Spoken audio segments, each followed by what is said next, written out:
Assalamualaikum warahmatullahi wabarakatuh. Perkenalkan, nama saya Ahmad Hernadi. Saya adalah peserta pelatihan dasar CPNS golongan 3 angkatan 10 Puslatbang KDOD LAN. Saat ini kami melakukan pelatihan dasar dengan sistem distance learning akibat pandemik yang terjadi di negara kita. Pelatihan dasar dengan sistem distance learning ini tidak mempengaruhi nilai maupun mata diklat yang diberikan oleh Puslatbang KDOD LAN.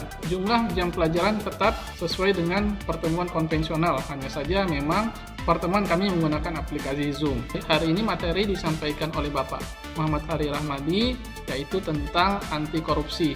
Sebelum lebih jauh membahas tentang anti korupsi, tentu kita harus paham dulu apa fungsi ASN berdasarkan Undang-Undang Nomor 5 Tahun 2014. Berdasarkan Undang-Undang Nomor 5 Tahun 2014 tentang aparatur sipil negara, pegawai ASN berfungsi sebagai 1. Pelaksana kebijakan publik, 2. Pelayan publik, 3. Perekat dan pemersatu bangsa. Oleh karena itu, untuk melaksanakan fungsi tersebut perlu menerapkan nilai-nilai karakter seorang ASN yang disingkat aneka, akuntabilitas, nasionalis, komitmen mutu, etika publik, komitmen mutu, dan anti korupsi. Nah, kali ini kami akan membahas tentang anti korupsi. Kata korupsi berasal dari bahasa Latin yaitu corruptio, yang artinya kerusakan, kebobrokan, dan kebusukan. Selaras dengan kata asalnya, korupsi sering dikatakan sebagai kejahatan yang luar biasa. Salah satunya adalah karena dampaknya yang luar biasa menyebabkan kerusakan baik dalam ruang lingkup pribadi, keluarga, maupun masyarakat, dan kehidupan yang lebih luas.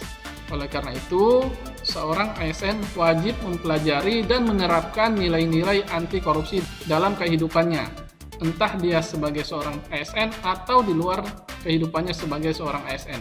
Seseorang yang telah memahami tidak baiknya korupsi ini tentu akan mencapai level tertinggi, yaitu akuntabilitas spiritual, sehingga ASN tersebut memahami bahwa dampak korupsi itu tidak sekedar kerugian keuangan negara, namun ada kaitannya dengan kerusakan kehidupan, tentu saja kehidupan pribadinya dan kehidupan keluarganya.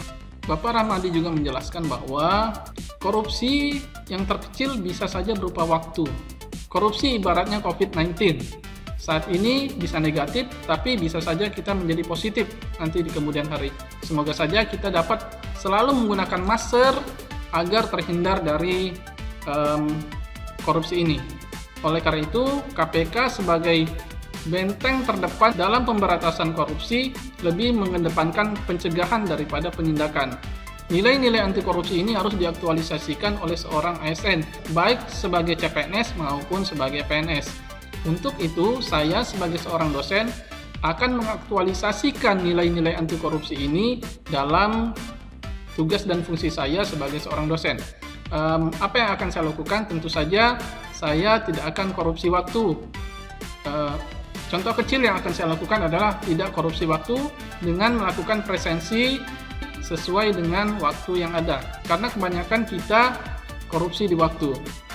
Contoh nyata lainnya adalah tidak menerima gratifikasi dari mahasiswa dan tidak menggunakan barang milik kampus untuk kepentingan pribadi. Demikian yang bisa saya sampaikan. Assalamualaikum warahmatullahi wabarakatuh. Salam Pancasila.